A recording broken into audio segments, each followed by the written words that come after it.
Hi guys, welcome back. ನಾನ್ ಹೊರಟಿದ್ದು ನಮ್ದು ಕಾಸ್ಟ್ ಇದ್ದು ಸ್ಪೋರ್ಟ್ಸ್ ಇತ್ತು, ತಿಯಾ ಕ್ರೀಡೋತ್ಸವ ಶ್ರೀ ಭಗವತಿ ಯುವ ಟ್ರೋಫಿ ಅಂತ.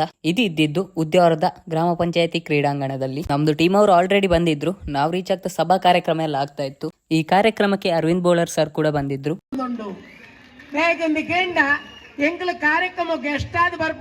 LKG UKG ಇಂದ ಹಿಡಿದು ಎಲ್ಲ ಏಜ್ ಕ್ಯಾಟಗರಿಯವರೆಗೂ ಗೇಮ್ಸ್ ಇತ್ತು. ನಾನ್ ಸ್ಪೋರ್ಟ್ಸ್ ಗೆಲ್ಲ ಹೋಗದೆ ತುಂಬಾನೇ ಟೈಮ್ ಆಯ್ತು. ಮೇ ಬಿ ಕಾಲೇಜ್ ಟೈಮ್ ಅಲ್ಲಿ ಹೋಗಿದ್ನೋ ಏನೋ, ಆಗೋದಾಗ್ಲಿ ಅಂತ ಈ ಸಲ ಸೇರ್ಕೊಂಡಿದ್ದೆ 100 ಮೀಟರ್ ರೇಸ್ಗೆಲ್ಲ.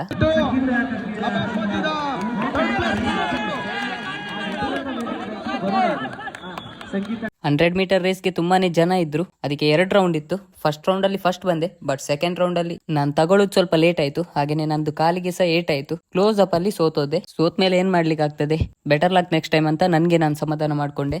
ಆಮೇಲೆ ಅಲ್ಲಿ ಕ್ರಿಕೆಟ್ ಟೂರ್ನಮೆಂಟ್ ಎಲ್ಲ ಆಗ್ತಾ ಇತ್ತು, ಅದ್ರ ಕಡೆಗೆ ಹೋದೆ.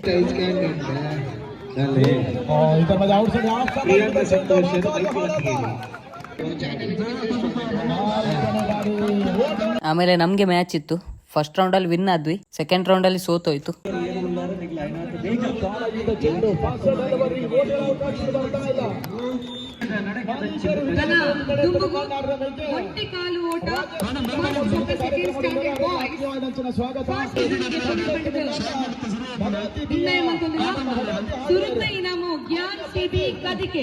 ಅದಾದ್ಮೇಲೆ ವಾಲಿಬಾಲ್ ಮ್ಯಾಚ್ ಗೆ ಹೋದ್ವಿ. ಅದ್ರಲ್ಲಿ ನಮ್ಗೆ ಬೈ ಸಿಕ್ಕಿತ್ತು, ಹಾಗಾಗಿ ಸೋತ್ವಿ. ಬಟ್ 3rd ಪ್ಲೇಸ್ ಸಿಕ್ತು. ಅವರೆಲ್ಲರೂ ಕೂಡ ಆಡೋರೇ ಆಗಿದ್ರು, ಬಟ್ ನಾವು ಮಾತ್ರ ಒಂದ್ 2-3 ದಿವಸ ಈ ಮ್ಯಾಚ್ ಗೋಸ್ಕರ ಪ್ರಾಕ್ಟೀಸ್ ಮಾಡಿದ್ವಿ ಅಷ್ಟೇ. ಆಫ್ಟರ್ 6-7 ಮಂತ್ಸ್ ಆದ್ಮೇಲೆ ಆಮೇಲೆ ರಿಲೇ ಇತ್ತು. ತುಂಬಾನೇ ಸುಸ್ತಾಗಿತ್ತು, ಆದ್ರೂ ಕೂಡ ಓಡಿದೆ. ಅದ್ರಲ್ಲಿ ನಮ್ಗೆ 3rd ಪ್ಲೇಸ್ ಸಿಕ್ತು. ನಮ್ದು ಸೆಕೆಂಡ್ ಮತ್ತೆ 3rd ರನ್ನರ್ ಸ್ವಲ್ಪ ಸ್ಲೋ ಆಯ್ತು, ಹಾಗಾಗಿ 3rd ಪ್ಲೇಸ್ ಸಿಕ್ತು.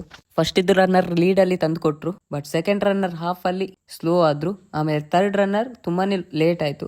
ಆಮೇಲೆ 4th ಅಲ್ಲಿ ನಾನಿದ್ದೆ. ನನ್ನ ಹತ್ರ ಎಷ್ಟಾಗುತ್ತೆ ಅಷ್ಟು ಸ್ಪೀಡ್ ಆಗಿ ಓಡಿದೆ, ಬಟ್ 3rd ಪ್ಲೇಸ್ ಸಿಕ್ತು ಅಷ್ಟೇ. ನೆಕ್ಸ್ಟ್ ಟೈಮ್ ಇನ್ನೂ ಸ್ವಲ್ಪ ಜಾಸ್ತಿಯೇ ಪ್ರಾಕ್ಟೀಸ್ ಮಾಡು ಅಂತ ಹೇಳಿ ನಾನು ಅಲ್ಲಿಂದ ಹೊರಟೆ. ಬಿಕಾಸ್ ನನ್ಗೊಂದು ಶೋಗೆ ಹೋಗ್ಲಿಕ್ಕಿತ್ತು. ಅದಕ್ಕೆ ಮನೆಗೆ ಹೋಗಿ ಫ್ರೆಶ್ ಅಪ್ ಆಗಿ ರೆಡಿಯಾಗಿ ನಾನು ಹೊರಟೆ ಶೋ ಇರೋ ಲೊಕೇಶನ್ಗೆ. ಶೋ ಇದ್ದಿದ್ದು ಬಜಗೋಳಿಯಲ್ಲಿ. ಮೊದಲಿಗೆ ಗಣಪತಿ ಡಾನ್ಸ್ ಇತ್ತು, ಅದರದ್ದು ಕಾಸ್ಟ್ಯೂಮ್ ಎಲ್ಲ ಹಾಕಿ ರೆಡಿ ಆದ್ವಿ.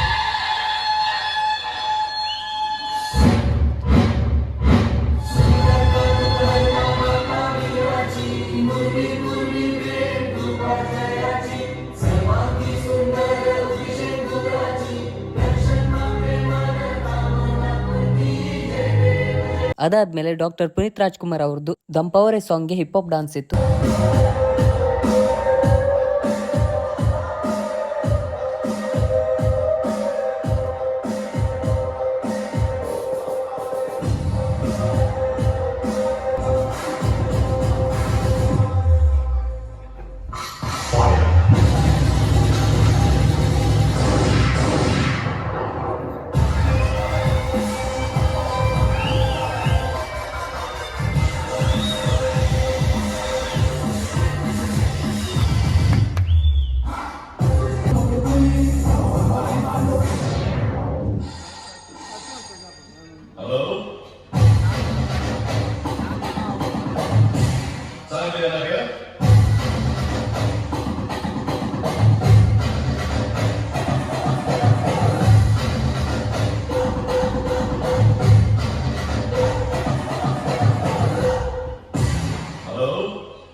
ಇದೊಂದು ಬರ್ತ್ಡೇದ್ದು ಶೋ ಆಗಿತ್ತು, ಹಾಗಾಗಿ ಆ ಮಗುದು ಎಂಟ್ರಿ ಇತ್ತು. ಆ ಎಂಟ್ರಿ ಡಾನ್ಸ್ ಆದ್ಮೇಲೆ ನಾವು ಹೊರಟ್ವಿ ಊಟಕ್ಕೆ. ಊಟ ಮುಗಿಸ್ಕೊಂಡು ನಾನು ಹೊರಟೆ ಮನೆಗೆ. ಹೋಗ್ತಾ ನನ್ಗೊಂದು ಸಣ್ಣ ಆಕ್ಸಿಡೆಂಟ್ ಆಯ್ತು.